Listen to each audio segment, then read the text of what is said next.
Ladies and gentlemen, the Maserati GT2 Stradale.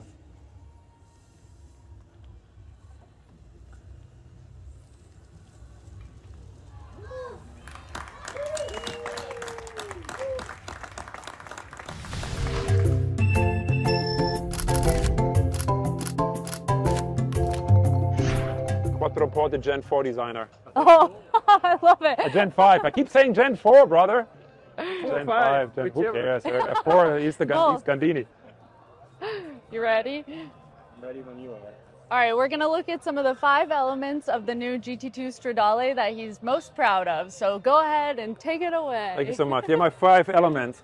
The front face, you know, the new splitter, much more aggressive look, but mostly important for downforce and brake cooling. Number 2, those massive air extractors, again, helping with downforce, all done in exposed, beautiful carbon fiber. Wow, cool. Number 3, the wheels. Monodado, central lock, also extra brake cooling here and those massive carbon ceramics for braking power. Number 4, the massive wing. With the other elements, we're adding a combined 800 pounds of downforce. And then number 5, the new seat carbon fiber shells, 5-point harness. So cool. Hi everyone, thanks so much for watching. We're sitting here with Klaus Busse, Maserati's global head of design, and we're going to talk about the GT2 Stradale. Did I say that correctly? The GT2 Stradale, that's Stradale, correct, yes. Okay. So for those who didn't get a chance to watch today, what are like the most important aspects of this new car that you just launched? So when we did the MC20 road car, we felt it has the right package and bones to go racing. And we did that with the GT2 race car. Super successful first season, a lot of podiums, a lot of wins. So the idea is to take the GT2 race car and make it street legal. Stradale, Italian for street. And that's what the package basically is. It's a road legal version of the GT2. Awesome. I love it. It looks really good. And I've driven actually 2 of the MC20s, so I can only imagine how this drives in comparison. It's probably amazing. I watched some interviews where you said when you start designing a car, before you even start like actually designing elements, you start talking about it. So what were some of the discussions that you had like at the very beginning of talking about this car? So in this case, the discussion was very short because with all the success in the GT2 racing, we felt we need to give a legal, road legal car to our customers. Yeah. And so we went to work in Centro Stile and we did everything we could to make that car as performing as possible. We had a lot of, you know, the front splitters new, the adjustable rear wing, the hood exhaust, all these elements to increase downforce, to have increased engine cooling, to increase brake cooling. So all the things we need for performance. So in this case, the philosophical discussion was really short. We thought we have to do it because we're so successful in GT2 and we want to bring that experience to the customer. That makes sense. What are some of your like personal design philosophy elements that you see that are like directly in this car? What I love about the GT2 Stradale is that the base car underneath the MC20 is such a pure design. So by adding all these performance elements, you're not killing the design, you know?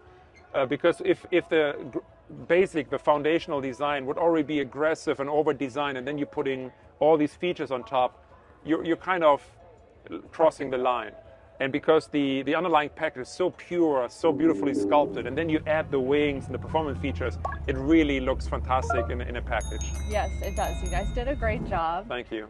Where do you see this taking the brand? Like, how do you think that this is going to impact Maserati in the near future? You know, our brand is in general about this idea of Gran Turismo. Whether you have an MC20, the Gran Turismo itself, or the Grecale, all cars combine this performance and style. But at the same time, we're born from racing. So we wanted to go back to that part. We did it already with the MC Extrema. We did it with the GT2 racing program. Now we're combining these two worlds, the Gran Turismo world with the racing world, and we're filling this gap where this car perfectly slots in. I remember the first time I got into the MC20, and I was so confused with the central tunnel and the buttons. I was like, okay, I'm so out of my element here, but now I love it. And I think it's so unique to Maserati and the MC20. It's such a cool part. How do you think this is going to influence models in the future? So at the moment, it is closing this gap, like I said, between Gran Turismo and the MC Extrema, this beast from Modena. The future is amazing because, I mean, this is a fantastic platform. for us to have fun with, and we do. Yes, you That's do. all I'm going to say at this point. It is really cool to see like how it's like the baby of the two, Right, to exactly. see them all together on the stage. Yes. I love it. One last question. Were there any like major challenges that you saw when you went to this that you had to overcome? Not really. There were no challenges because, you know, I get asked a lot, do you have to fight with the engineers? You know, when you work as a designer at the Maserati, you cannot do your job unless you understand engineering. Yeah. And to be an engineer at Maserati, you cannot be in your job unless you respect style. So for us, it's always like doing the best of both worlds, because we're not stylists, we're not artists, we're designers. And the designer, you know, needs to combine the beauty with the performance. And that's our job at Maserati. I love it. That's awesome. Thank you so much. Well, thank you for taking the time to talk to us today. I'm so proud of this, and I bet you are too. And I can't wait to see what it does. Thank you so much. Thank Appreciate you. it. Thanks for talking to us.